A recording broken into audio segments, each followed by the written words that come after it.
I'm Chef Mark. Welcome back to Terrific Taste. On the menu today, salmon with sauteed cabbage and sesame rice. To start off, this is one of my favorite dishes to make that I've made so far.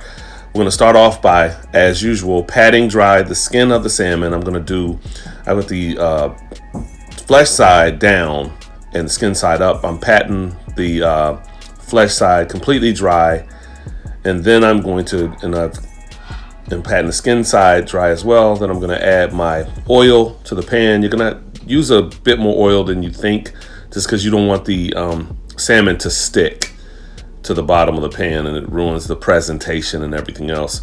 But I'm going to get this piping hot.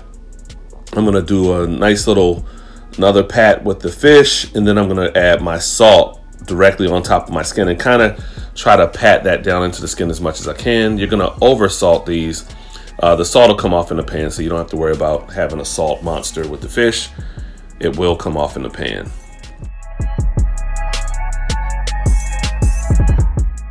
Now you're going to see me grab the fish with my hand.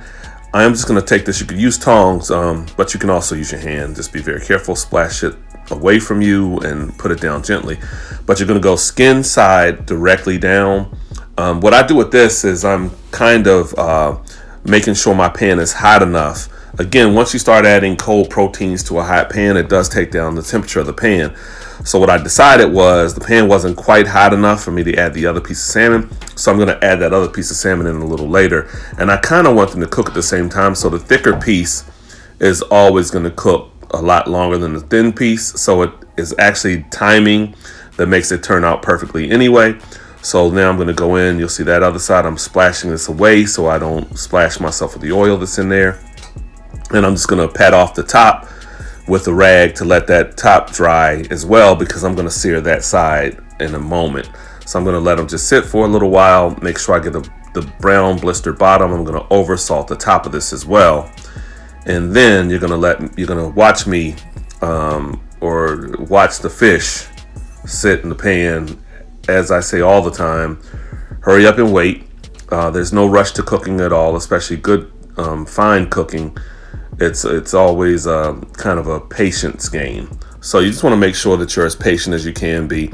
I'm agitating the pan to see if this fish is ready to be flipped over. I do want that blistering crust on the bottom of that, so I kind of want it to adhere to the pan first and then break from the pan before I start trying to peel it. If I pull it too fast, part of the skin will stick to it, and again, you'll mess up the presentation handling it that way. So you want to take your time, let it adhere to the pan first, and then see that nice little brown crust, and then you'll flip it shortly.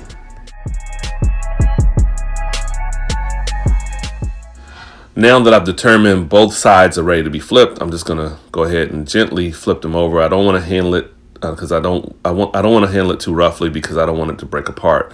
So I'm just gonna take that and now straight into an oven preheated to 350 degrees. I wanted to put it on that shelf at first, but then I thought about it, and I think I switched it after I finished this part. Yeah, there it is. I switch it because the bottom is going to carry a whole lot more heat. The heat source is on the bottom of that oven. So I just don't want it to overcook while I'm going to the next part of the menu. Now on to the sauteed cabbage. Obviously I've already cut my cabbage. I'm just cutting it to thin strips, kind of like you would do for a coleslaw. So I didn't bother to show you that. You've seen it a million times. But I'm going to go with my oil first. And I want to get my pan nice and hot, because I'm just going to quick saute these. And I'm really just going to wilt these. I don't want to cook them all the way. I'm going to let the steam cook them when I put them back in their serving bowl. I like most of my vegetables crunchy. I've also rough chopped some carrots that are in the foreground as well, and I'll do those last. But what you're going to first see me do is let my pan get hot, agitate it, make sure all the surface areas are covered with oil, and then I'm just going to go straight in with my red cabbage or purple cabbage first, and I'm going to put this in sparingly at first because I want all of it to get a contact bit of heat, so it's not just all steamed.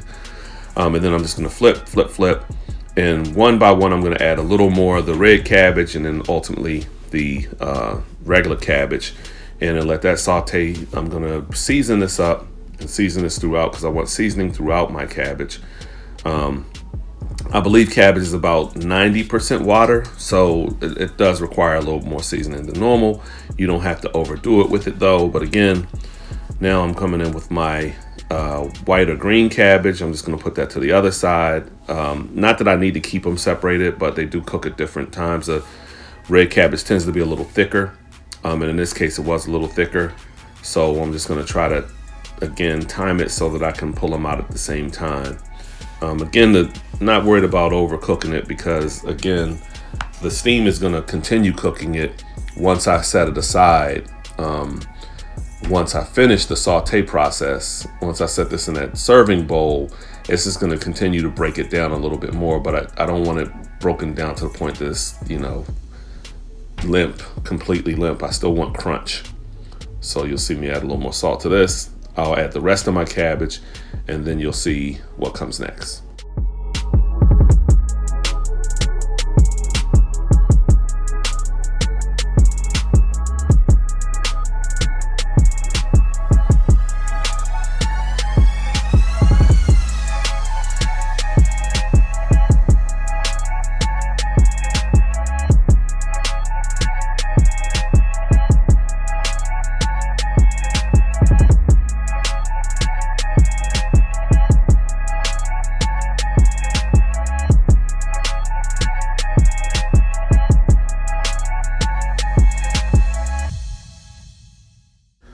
Now, once I've added all of my cabbage to this, make sure I clear out that whole bowl. As usual, I'm going to make a little space in the middle of my saute pan. If you're using a wok, the middle of the wok, I've seen this technique before. I want my garlic, I'm adding about a tablespoon of garlic to this, but I want my garlic not to be raw in all of the cabbage that I'm putting it in. So what I'm going to do is make a hole, saute my garlic, get that nice and golden brown, and then incorporate that into the cabbage. If you just put it in there and start twirling it around and cooking it with the cabbage, you're gonna get this raw, overwhelming taste of garlic in your mouth, and the garlic, raw garlic in your mouth. But it's so much better toasted and caramelized. Trust me, it really does make a difference. Again, there you go, straight down. Let this saute turn golden brown, and then I will incorporate that, fold that into, or saute it into, flip the pan, and let all that garlic get over all of the garlic, and then remove it from the pan.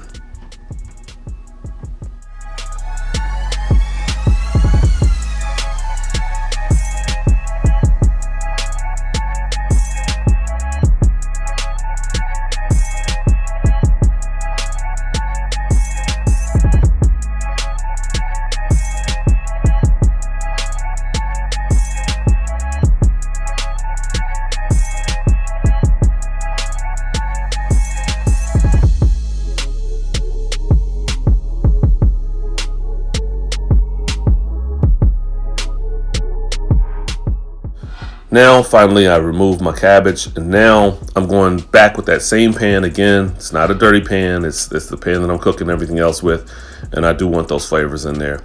I'm adding a touch of a little more oil poured out than I needed to, but it's okay. So I add a little more of the oil to this, and I just want to scorch these real quick turn or two, and then a little more salt on these, and then straight on top of the mixture. And pretty much what this has turned into is a pretty warm coleslaw without the vinegar and without the mayonnaise and the sugar. I'm gonna leave my carrots on top of this because I'm going to use them to color my plate, and I don't want them mixed in and have to pull through it all. So I'm leaving my carrots on top of that. What you see me doing now is rinsing out my rice, as it says below. I just want to wash my rice till it turns clean, or till the water's clear, and then I'm going to go however many cups of rice, 1.5 times liquid to 2 times liquid. So if I do 1 cup of rice, then 2 cups, 1.5 to 2 cups of liquid water, stock, whatever you choose. I'm always a big fan of vegetable stock or chicken stock. Even if I'm serving seafood, I will probably use chicken stock, but I'll let everyone know what I'm doing. But again, now I'm going in with my sesame oil. Remember, this is sesame rice. So what I want to do is get my sesame oil in. I'm adding a little bit of the regular oil just to loosen this up, a little bit of salt and pepper, and then I'm going to mix it up. Then I'll put my liquid in, and from there we're just going straight on to the rice cooker.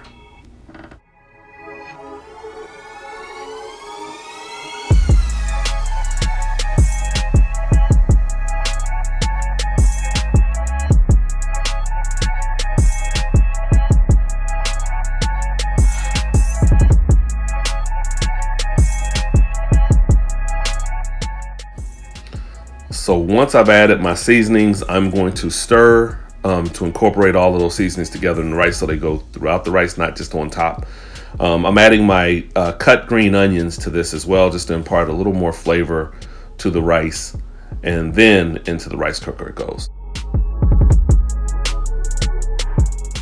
On to the plating. Once the rice is out, you're going to see me do another tablespoon of my sesame oil before I turn the rice to fluff the rice. So I just want a little extra taste of sesame in this.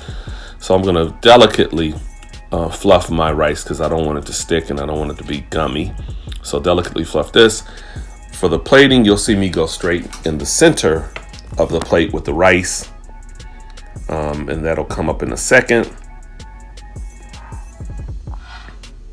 Now center the plate with my rice. In this case, I'm using a serving bowl. I'm going to do a little extra rice because I'm doing 2 pieces of fish. The fish is 8 ounces, so we're only going to do 4 ounces for a serving, right, for lunch or for dinner. I'm doing the 8 ounces just for presentation purposes, and what else were we going to do here for the day? So we use the whole thing. Now I'm going, the same thing that I normally do is go moat style with my rice in the middle. I'm going to take my cabbage mixture and pour that around the sides, maybe half of the plate to 3/4 of the plate around with vegetables, nice colorful vegetables.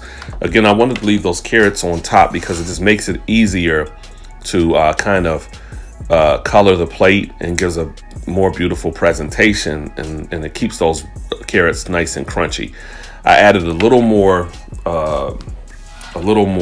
rice because I want my plate to have a little bit of height, and that heavy fish is going to kind of naturally push the rice down. So with the thick piece of the salmon, I'm going to put right in the center of that rice, and then the thin piece I'm going to put tail side up on the other part of that rice, and that is your presentation. We're going to come back with a little bit of garnish, and I'll let you see that as well and talk you through the steps.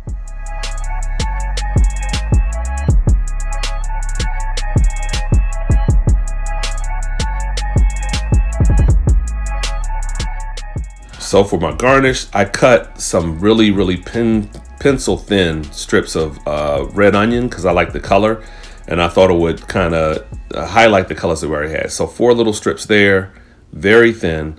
I'm gonna do 3 little strips, 2 strips on the back end. I'm gonna go down with a piece of lemon. I'm also, there's the lemon right there, and now I'm gonna take a sprig of parsley because I need some green to really make this stand out. So I'm going into my grab bag to get a nice hearty piece that's going to stand up and give the plate even more height. At this point, what you could do is you can drizzle a little bit of sesame on this, and it would let that skin shimmer a little bit. But I think there's enough sesame in the rice, and I kind of still want everything to be, to taste different. I want the rice to have the taste of the sesame. I want the salmon to just taste like the salmon with salt and pepper. And I want my rice to have the taste of sesame, and my vegetables to taste like sesame, to taste like just the vegetables. Now I'm going on and pouring on a little bit of black sesame, just to highlight that we have the sesame rice and the sesame seeds all around it. Really good dish, really beautiful dish, healthy dish.